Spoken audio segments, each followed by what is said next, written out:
د هیله میډیا درنو لیدونکو سلام په مکړې د نن خبري ټولګه ته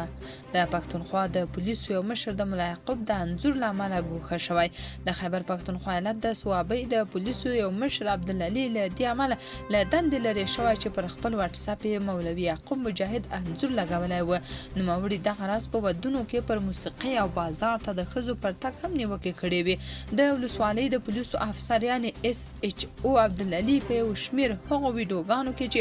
خبرې شوي ویلي و چې په ودونو کې به موسیقي منع وي او ښځې باید یوازې بازار ته لاړې نه شي او محرم ورسره وي د صوابۍ د ولسوالۍ پولیس افسر یعنې ډي پي او عبدالعلي ته امر کړی و چې د ملا یعقوب انځور د خپل واتساپ له پروفایل نه لرې کړي خو نوموړي د دغه امر له منلو ډډه کړې ده سرچینې وایي چې له دې وروسته نوموړی له خپلې دندې لرې کړی شوی دی پولیس ویلي چې دا اقدام د ضابطو او قوانینو له مخې شوی دی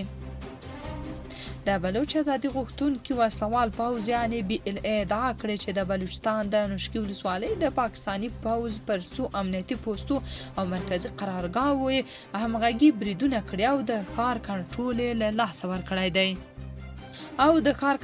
ترلاسه کړی دی له سیمې خپرو شوي ویډیوګانو کې د بي ال اي وسلوال چې ښځې هم پکې شاملې دي د اس پي جي 2 په ګډون درنې وسلې کاروي او د پاس پر کمپونو یې ډزې کوي راپورونه وایي چې په نوشکي کې نن 4مه ورځ هم نښتې روانې دي او د ځانمرګو بریدونو وروسته وسلوال پر ځینو کمپونو وردننه شوي همدارنګه د پاکستان د استخباراتي ادارې یعنې آی اس آی پر دفتر د برید ادعا هم شوې ده افغان حکومت د جرمني له کنسلګریو نه کابل ته د عوایدو په انتقال کې له ستونزو سره مخ دی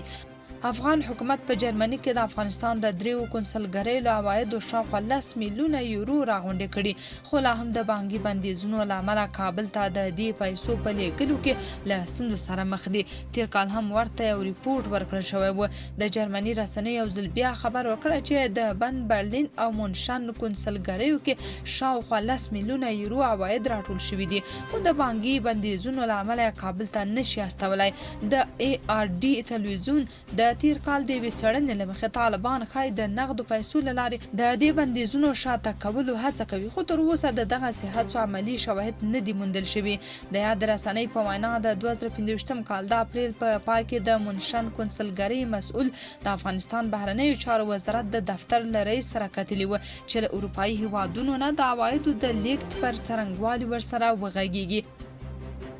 اڅکزی وای بهرنیان زموږ د ویشلو نقشې جوړوي د پښتونخوا ملي عوامي ګوند او د پاکستان پارلمان کې د اپوزیسیون مشر محمود خان اڅکزی د سیمې د هیوادونو د ویشلو د نوو احتمالي نقشو په اړه خبرداري ورکړې او پر داخلي یووالي ټینګار کړی دی اڅکزی په یو ویډیوي پیغام کې وې داسې نوې نقشې ته اشاره کړې چې د امریکایي پوځي لخوا د مذهبي او ژبنیو بنسټونو پر اساس کښل شوې ده چې پکې د کردستان جوړول او د پاکستان په ګډون د یو شمېر عربي هیوادونو نوې ویشنه ښودل شوې ده اڅکزی وایي د دې پر ځای چې بهرنیان موږ په خپلو کې سره وجنګوي او خپلو موخو ته ورسیږي غوره ده چې موږ په خپله سره کینو او خپلې ستونزې حل کړو هغه د روانو کړکېچونو یوازینۍ حل لاره په انصاف عدالت او د پارلمان په پیاوړتیا کې بولي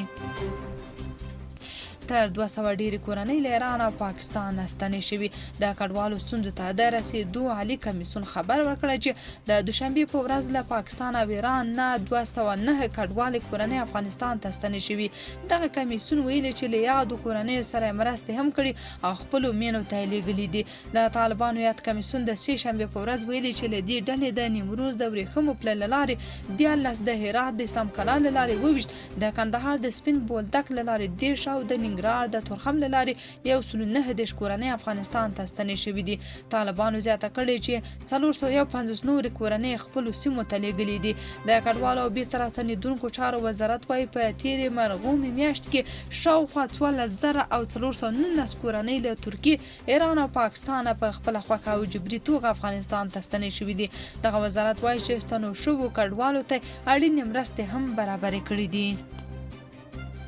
امریکا پر هند تعرفه کموي خو له روسیې به تیل نه اخلي. د امریکا ولسمشر ډونالډ ټرمپ اعلان کړی چې له هند سره نوی سوداګریز تړون کړی چې له مخې به پر هندي توکو د امریکا تعرفې له 50 سلنې 18 سلنې ته راکمه شي. په بیان کې ویل شوي دي چې په دې بدل کې به هند د روسیې له تیلو اخیستل بند کړي او سوداګري نور خنډونه به هم کم کړي. ټرمپ دا اعلان د هند له لومړي وزیر نریندرا مودي سره تر ټلیفوني خبرو وروسته په ټولنیزو رسنیو وکړي او ویلي دي چې هند به له امریکا او ښایي له وینزویلا تیل واخلي. ورته مهال مودي په ټولنیزو رسنیو لیکلي خوښ یم چې د هند سخت محصولات به اوس یوازې 18 سلنه تعرفه ولري. له ولسمشر ټرمپ نه مننه چې د هند 1.4 میلیارده وګړو لپاره دا ښه خبر خپور کړی. بل خوا ځینو امریکایي سوداګریزو بنسټونو د دې ګام هرکلی کړی خو د کوچنیو سوداګرو یوې ډلې د تعرفې د زیاتوالي او د روسیې تیلو د پرېښودو د فشار په اړه اندېښنه ښودلې ده. د خیبر پښتونخوا وزیر اعلی سهیل افریدي ویلي د پاکستان فدرالي حکومت تر اوسه له خیبر پښتونخوا صوبې 4958 میلیارده روپۍ قرضدار دی چې له امله د عامه خدماتو پرمختګ اغیزمن شوی. نوموړي په پیښور کې د ځوانانو د مشرانو کنوانسیون ته په وینا کې ویل که دا پیسې ورکړل شي نو په صوبه کې به د ادارو مؤثریت او د خلکو خدماتونه نور هم پیاوړي شي. افریدي زیاته کړې چې قبایلي زولې که څه هم په 2013 کال کې په اداري توګه له خیبر پښتونخوا سره یوځای شوي خو مالی ادغام لا هم نه دی شوی چې دا د اساسي قانون خلاف عمل دی. نوموړي د تیرا د سیمې لپاره د 4 میلیارده روپۍ مرستې دفاع کړې او ویل چې د دغه مرستې پر سر شور جوړ شوی خو د میلیارډونو روپۍ د فساد پر وړاندې چوپتیا موجوده ده. د ایران بهرنی چارو وزارت ویلي چې له امریکا سره د اټومي خبرو د بیا پیل لپاره د سیمې د هیوادونو هغه وړاندیزونه ارزوي چې د تاوتریخوالي د کمولو په موخه وړاندې شوي دي. یاد وزارت ټینګار کړی چې د خبرو د چوکاټ په اړه به په نږدې ورځو کې روښانه پایله اعلان شي. قطر، ترکیه، مصر او عمان د تهران او واشنگټن ترمنځ د پیغامونو د تبادلې په برخه کې د منځګړیتوب رول لري او امکان شته چې د دواړو لورو استازي په استانبول کې غیر مستقیمه خبرې وکړي. بل لور ته امریکا په سیمه کې پر پوځي حضور ټینګار کړی خو ولسمشر ډونالډ ټرمپ ویلي چې د جګړې پر ځای د هوکړې غوښتونکی دی.